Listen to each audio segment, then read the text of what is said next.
साहेब तुमची वकिली चालू आहे ना मग हे दुसऱ्या नोकरीचं काय खूळ घेतलंय डोक्यात? आम्हा मला वकिलीचा पैसा मिळेल पण मला त्याचा व्यवसाय नाही करायचा. मला नाडलेल्या लोकांची मदत करायची आणि म्हणून मला वकिली करायची. ज्यांना कायदा कळत नाही पण त्यांना न्याय मिळण्याची अत्यंत गरज आहे अशा माणसांच्या मदतीकरता मला वकिली करायची. आता तू मला सांग ना, ही नाडलेली लोक मला काय फी देणार आहे आणि त्या फी मधनं तुमचं काय भागणार? स्वतः मुकुंदाच्या शाळेचा खर्च आहे, त्या सपूचं पण लग्न आहे. या सगळ्या करता मला कुठल्याही संस्थानासमोर हात पसरायचे नाही आणि म्हणून ही दुसरी नोकरी. कळलं? आलं ध्यानात. पण साहेब मी इथं असताना मला काय बी कमी पडणार नाही बघा. आणि पैक आहेत की तुम्हीच दिलेल्या इसीसचे चावड्या आहेत. तुम्ही माझी मस्करी केली होती, आठवतंय ना?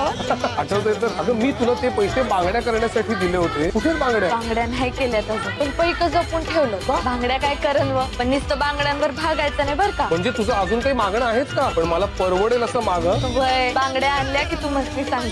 पण चला तुम्हाला उशीर होतोय आणि मला बी पोरा सोरांचं आवरायचंय आणि आजच्या बहिणीला स्वयंपाकात मदत करायची.